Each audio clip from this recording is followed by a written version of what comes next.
Ladies and gentlemen, please rise for Her Majesty Queen Sonja of Norway.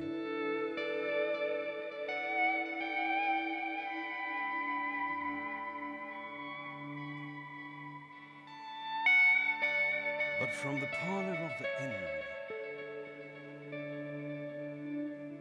a pleasant murmur smote the air.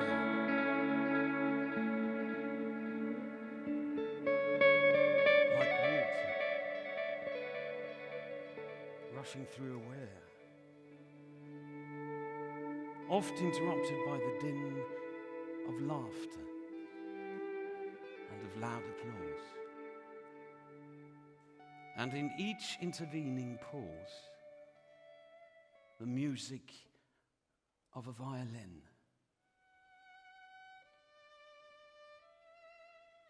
The firelight shedding over all, the splendor of its ruddy glow filled the whole parlor, large and low. It gleamed on wainscot and on wall.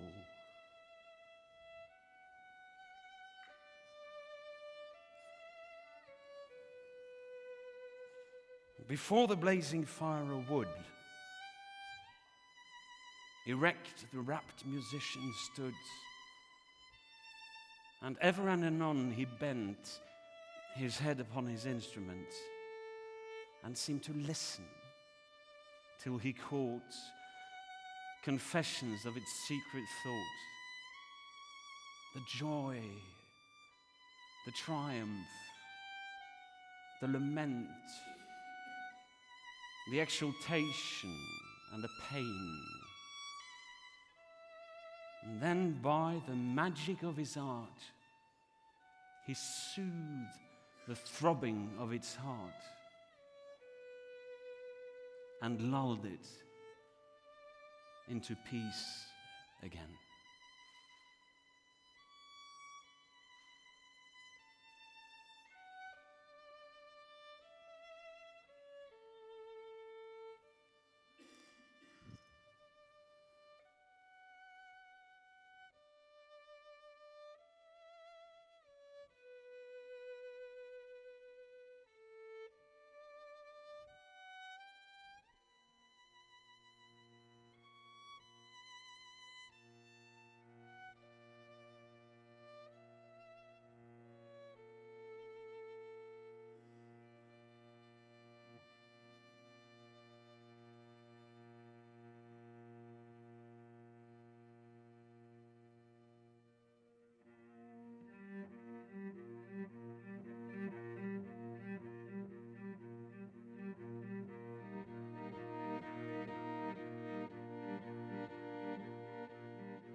Around the fireside, at their ease, there sat a group of friends, entranced with the delicious melodies, who had from the far-off noisy town to the wayside inn come down to rest beneath its old oak trees. The firelight on their faces glanced, their shadows on the wainscot danced, and though of different lands and speech, each had his tale to tell, and each was anxious to be pleased and please. And while the sweet musician plays, let me in outline sketch you all, perchance uncowardly as the blaze with its uncertain touch portrays your shadowy semblance on the wall.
distinguished guests,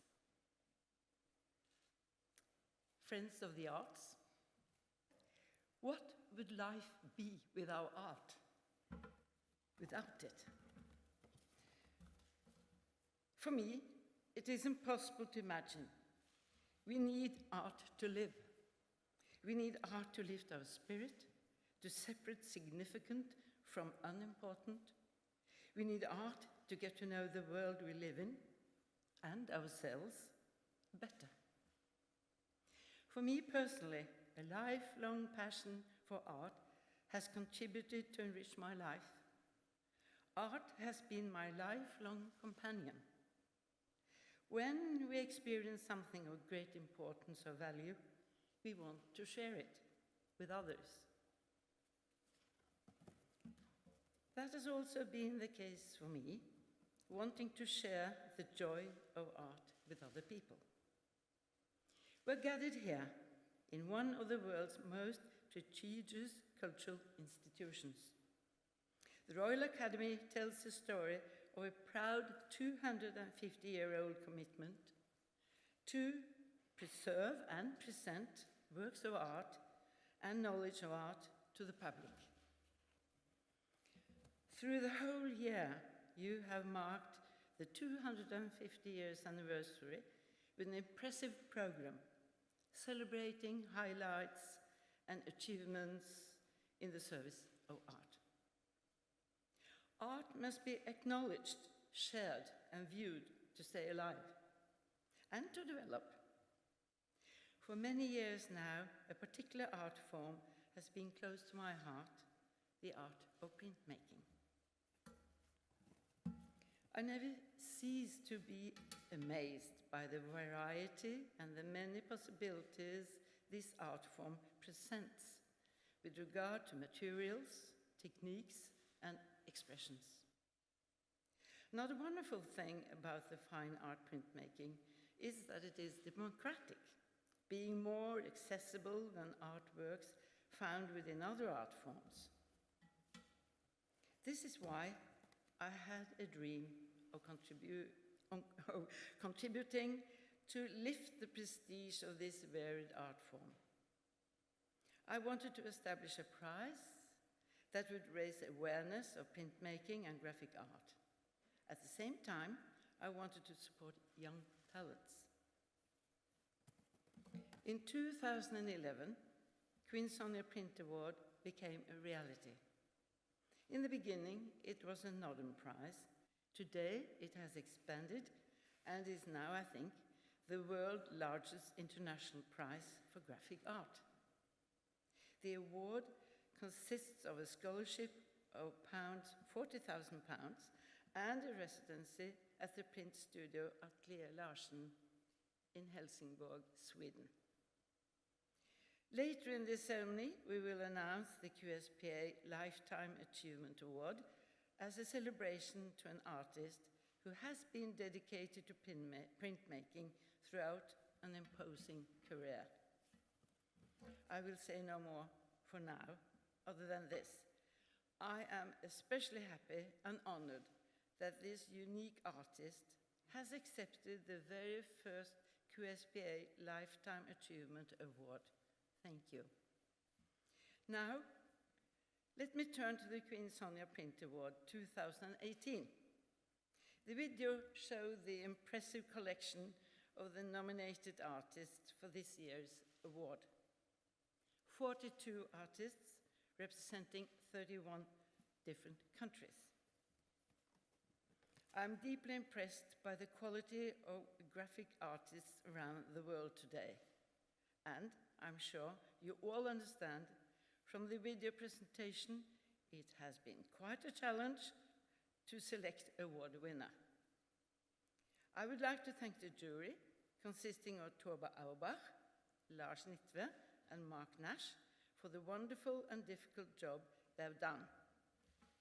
Give them a...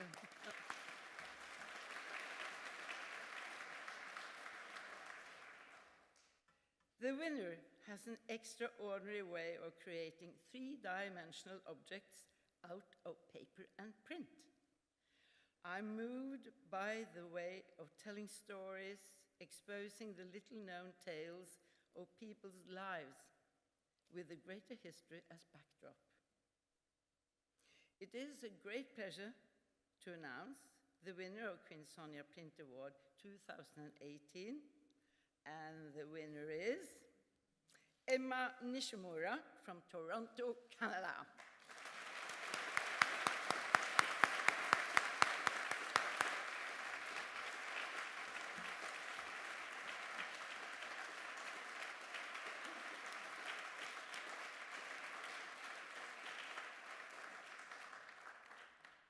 I will now invite the head of the jury, Lars Nittve, to read the jury's statement, please. The jury has been deeply impressed by the consistent quality of Emma Nishimura's body of work.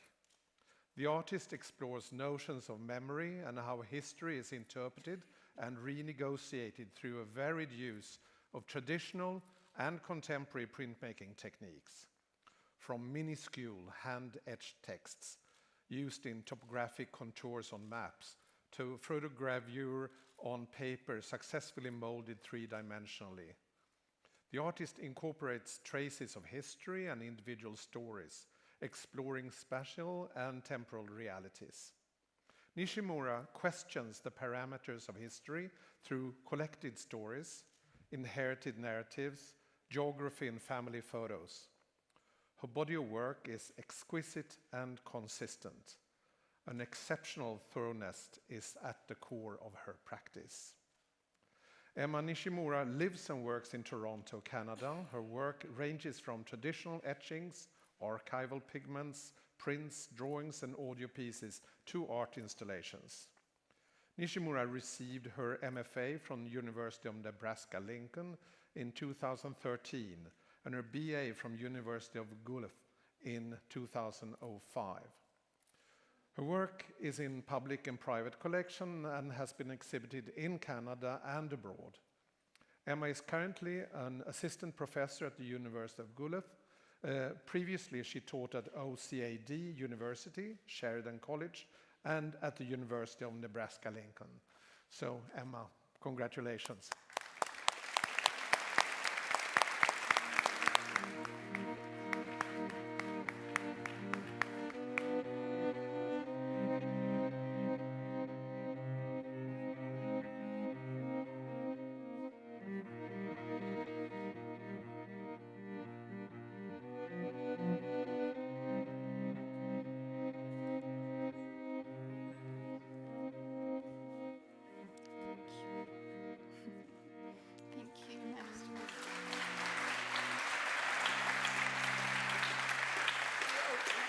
Sure.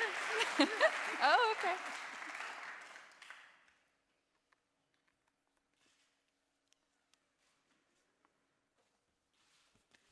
Ooh, there is more to it. Oh, wonderful. Yeah. Here it is. Amazing. And then we close it again.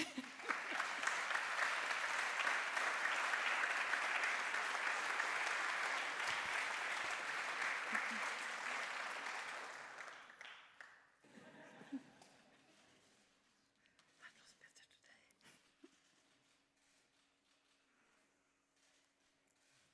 And without glasses.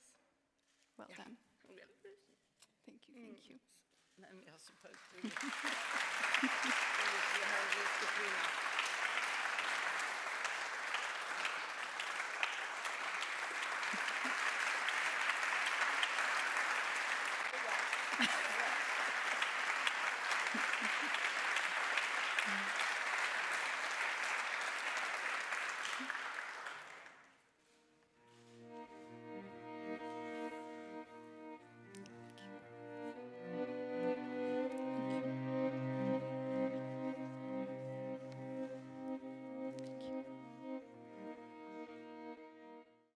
Thank you so very much. It is with deep honor that I receive this award. Thank you to Your Majesty for all that you have done. I've had an incredible trip and have so enjoyed speaking with you and all of your lovely guests. Your commitment, artistry, and appreciation for the arts is incredible. I'm forever grateful for all the work that you have done with the QSPA. Thank you.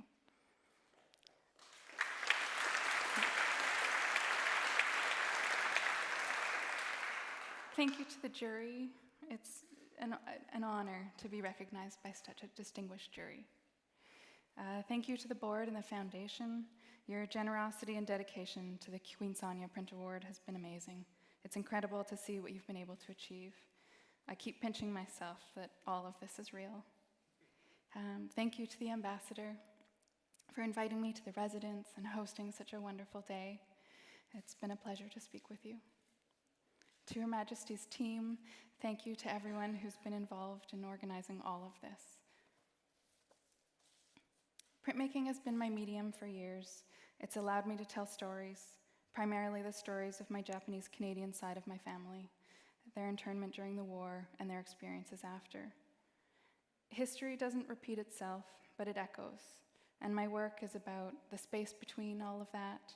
It's about remembering, connecting, and creating spaces for conversation, with the hope that the work resonates with a wider audience. I wanted to say a thank you to my family, my sister back home, and my mom and her partner Neil, who are here. Your ongoing support of me always, I will treasure, and the deep appreciation for art that you've fostered since I was as little as I can remember. Thank you. To Gord, thank you. You're my rock. You've been amazing through all of this. I look forward to our new life together. Thank you. Thank you.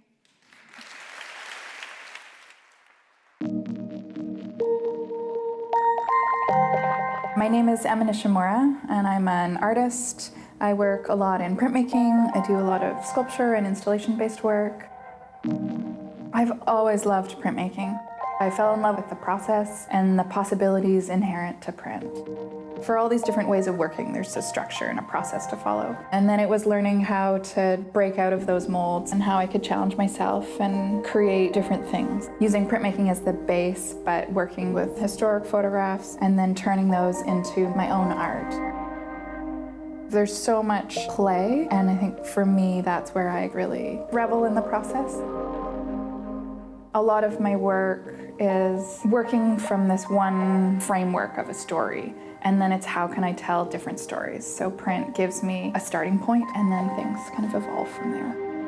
So I started off working with traditional print, and then out of that grew a desire to cut the prints up and assemble them differently, create multiple things, and then display kind of all of them together. So it was this natural progression to work to installation. Some of my pieces now incorporate audio elements. It was about creating an atmosphere for viewers to be immersed in my work. And so to take it off of the wall directly, and how can people interact with it, move around it, and really be surrounded by it. The work that I submitted for the Queen Sonja Print Award was really a spectrum of work that I've been creating over the last 8 to 10 years.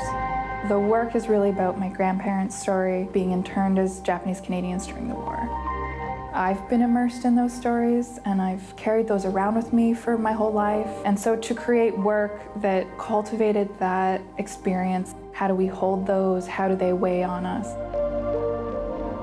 To win the Queen Sonja Print Award is a remarkable thing, and I'm so deeply grateful and incredibly honored to be the recipient. Up until now, my work has only been shown in Canada and the United States, so to receive this award means that my work can be seen on a much broader international stage, and for me, that's such an amazing gift. I'm in awe of the appreciation and the respect that Her Majesty Queen Sonja and the Foundation are giving to printmaking.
Please come and find me, my love.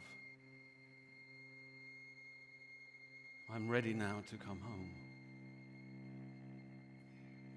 Please come and find me, my love. Let's leave this place. Let's leave no trace. Can you hear me, my love? I'm shouting in the wind. Can you hear me?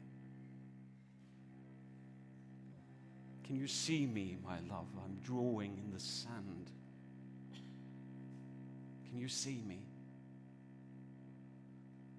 I hope that I'm with you as you are with me. You always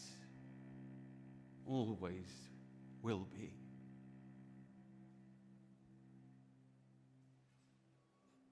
Entering the Royal Academy of Art is entering 250 years of history.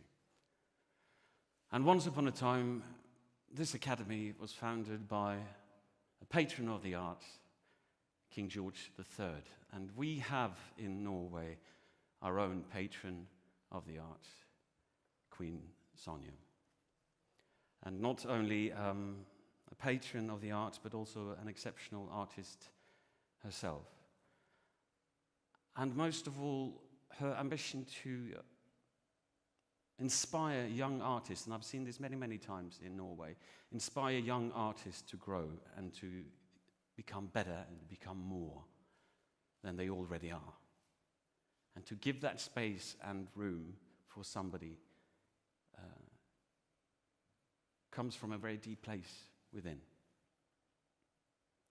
And also, so many times, both in public but also within the arts, to be so present in the moment, which many times is what defines art, to be present in the moment, but also in terms of relationships with people, to be there. Our famous writer, Henrik Ibsen, when he wrote his plays, he would walk about in his living rooms, back and forth, and then into his study again, and then walk back and forth and think and try out the text. But he said that once he started writing the text, it took on a life of its own. He said the characters started saying things that he hadn't expected them to say. And then he had to follow with it. Francis Bacon said that when he started a work of art, he had an idea, but then it became something completely different. And the poem in the beginning by Henry Wadsworth Longfellow was about a composer from the 1800s and violinist Ole Bull. And he was mad. He was mad. He traveled to America. He bought up large quantities of land and said everyone from Norway is going to come here and they're going to move here. And it's going to be great. And then the whole thing just collapsed because there was just a hard rock and no soil to grow anything. But it was being present. It was being there. And he was an artist. And he would have a concert where he would stand on a stage and he would be late. This is one of his first big concerts in America. He would be late for 2 hours. And he came on stage and they were booing and they were whistling, whistling. And he lifted his violin and then he took it down again and he just smiled and lifted it up again. And after a while, people started whistling less. And then finally, there was just one person on the balcony who kept sort of whistling because he was late. And then he picked up his violin and then he started on that note of the person whistle. And then he sort of won the whole room. One of our greatest writers in modern times was André Bjerke. And he wrote a poem that has never been translated into English until tonight. And it was called Kunstneren, the artist. Can art be useful? Can it alter a nation's wealth in shape or size?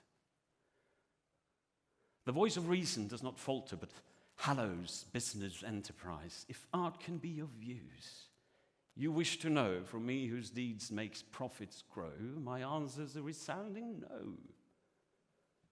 What advantage can be owned through paintings, songs, and sculpted head? Isn't art just the truth to be known as a clever way to swing the lead? Who is this artist? Well, he brings so-called life to lumps of clay, jots down notes for unknown strings, and paints to pass the time of day. He juggles, dances, does his thing, but is in fact malingering. No, the art has, in my opinion, no earthly purpose. Cannot aid us in our bid for world dominion in the nylon stocking trade. What use are flutes and drums as backing when basic food supplies are lacking? Can this art somehow step up and save the farms that live their darkest hours? Or help rebuild our merchant navy, or from our waterfalls reap power? Getting wheels like this to turn, this is a thing your art must learn. But the artist is just born bone lazy. Sort of polished vagabond who will not hear, much less respond to normal rules, but deems them crazy. Whilst others lend their life to giving, he simply walks about just living. Such luxury may God forbid. He neither gathers grain nor stores it, and all society deplores it, the thing he never did. He's but a burden, you'll agree, upon a strained economy. No, let it be said and sealed and signed, all art is luxury, underlined. Is furs and pearls and big cigar and wine and Russian caviar. Harsh the judgment, strict the voices. But let me ask you, if I may, to try and visualize that day you place high on your list of choices to do without all art display. The voice of reason cannot disguise that the artist is our ears and eyes. To rob a people of all art is akin to stealing from them all sensory wealth, to leave them unfeeling. A body starved of its light is destined to wither and to roam without aim in the dark, hither and thither. For art is more than a calling where few are chosen. It dwells in us all, though the source be frozen. It is all that is fruitful unease, a coil deep inside us, a drive that can fashion larger truths of that which is close beside us. The sculptor who works shapeless mass into form we can understand is there in the child on the beach, building castles of sand. Take the artist's eye from a child, and you take its persuasion to marvel at color and shape out of life's wondrous equation. And then see how the urge is forgotten, and deep in the shadows lies stilled, along with the cities and bridges it will not get to build. Reject the artist, all play you surely banish, and thus will pave the way for life itself to vanish.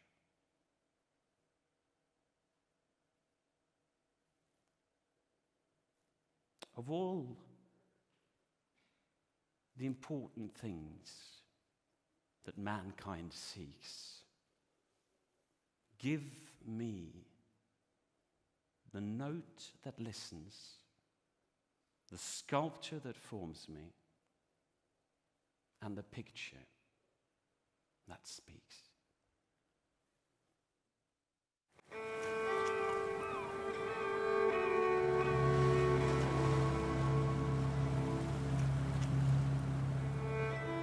What would the world be without art?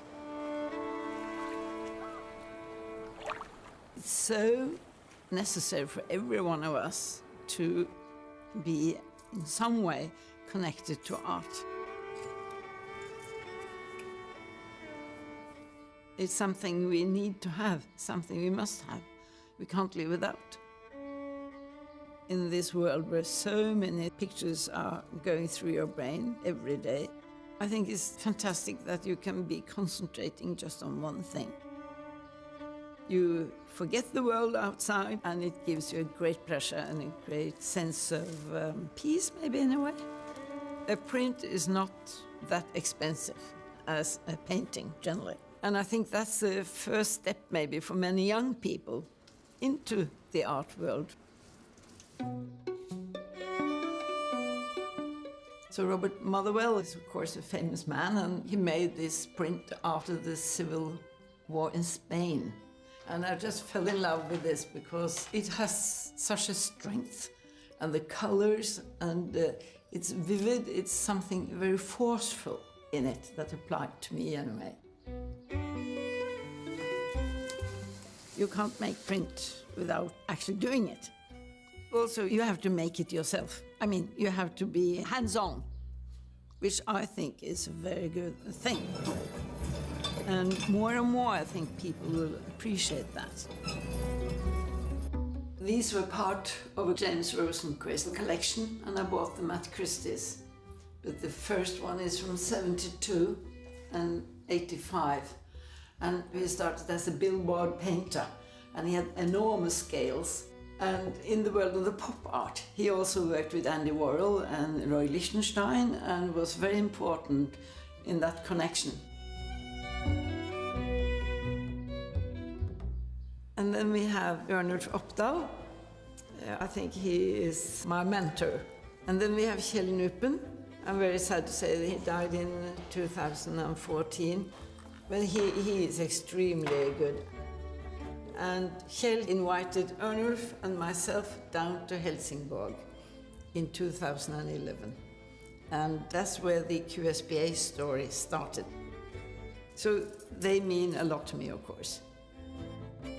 The prize is to help young people, but to open up the whole scale of what are the possibilities within the printmaking world.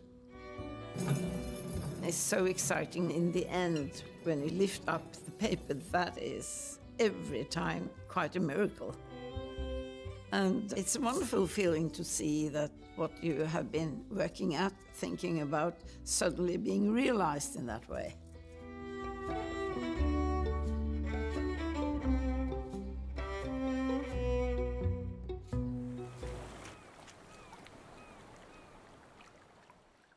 I'm honored to welcome onto the stage the person who will present the very first Queen Sonja Print Award's Lifetime Achievement Award. Dame Julia Peyton-Jones is a leading figure in the art world and the former head of the Serpentine Galleries in London, and she now works as an independent curator within art and architecture, and as the senior global director at Gallery Thaddeus Ropac in London and in Paris and in Salzburg. So please welcome Dame Julia Peyton-Jones.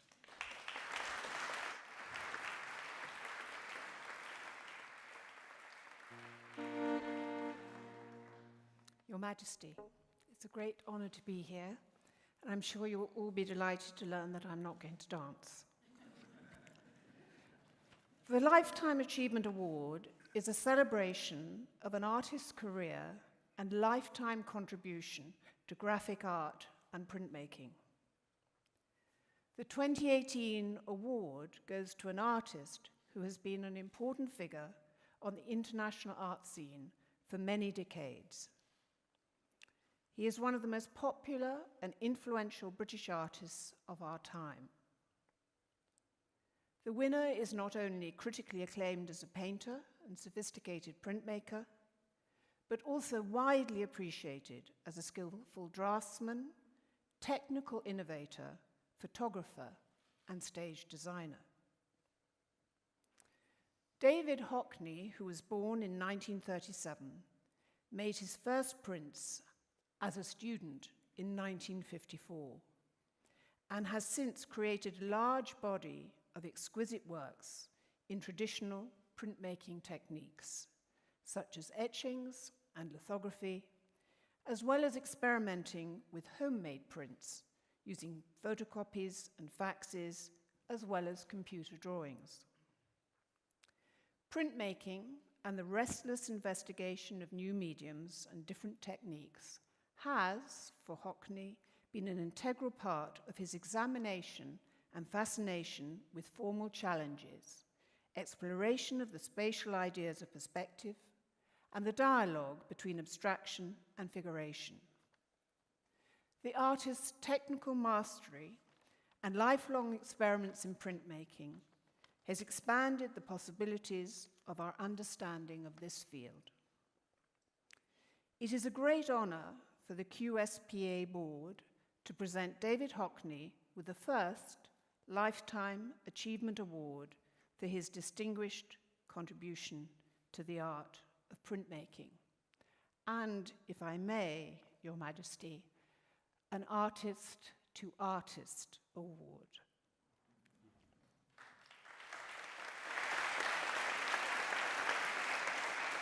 Please welcome onto the stage Queen Sonja of Norway and recipient of Lifetime Achievement Award, David Hockney.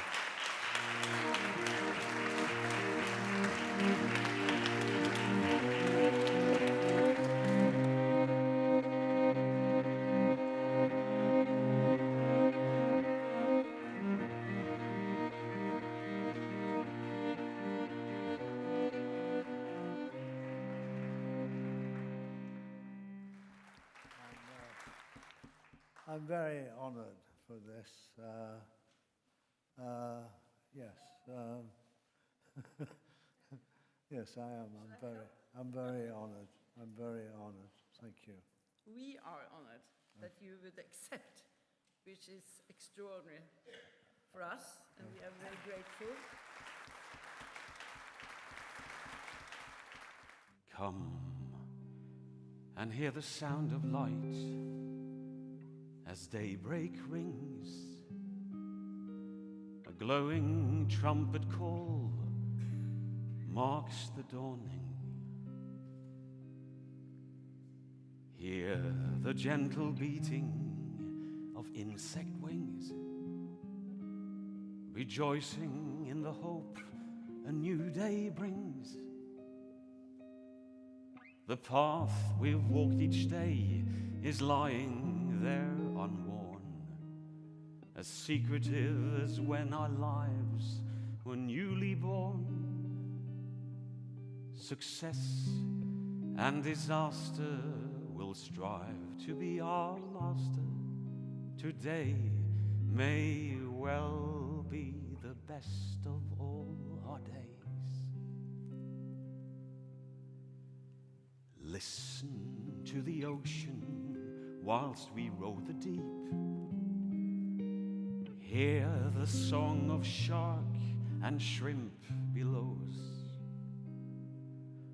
Promises are whispered low by fish that leap, that this could be a day we need to keep. The waters that we row are still so blue and calm. Your will is lean and keen, and steel is in your arm. Success and disaster will strive to be our master. Today may well be the best of all our days. Dearest, heed the darkness when our time has passed, and nighttime echoes over hill and valley. So much we were promised by the dice we cast, but little did we know of what could last. The moon that straddles roofs above is just as new, but doesn't promise dawns to me or you.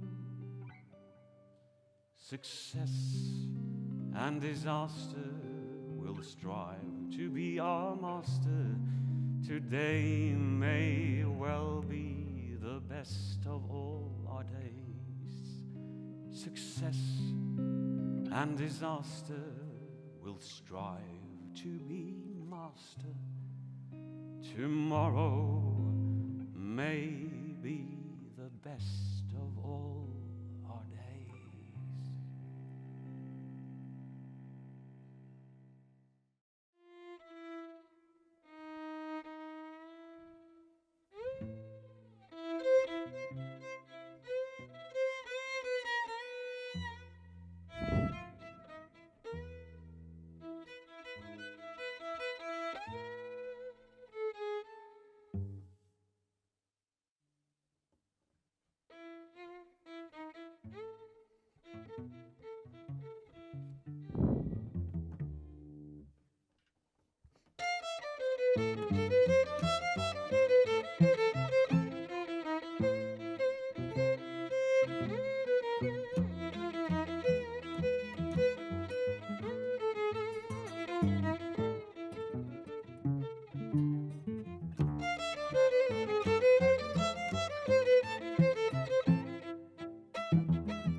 Thank you.